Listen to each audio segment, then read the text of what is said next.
Po, 10 lang dapat araw-araw, 10. Opo, para maturukan ng anti-rabies. Ang dami pala talaga ng mga kinakagat ng mga aso't pusa. Ay, grabe. Yung iba, nagsimula po silang pumila. 2:00 pa lang ng umaga. Opo, 10 lang ang nilista. 5:00 daw po nagsimula ng lista. Ayan, biruin nyo po, grabe no, animal bites.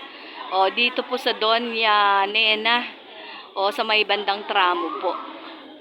Ayan, mga requirements, kailangan po, na ilista ka, may barangay clearance ka, parang barangay, certificate na kailangan po ay indigency.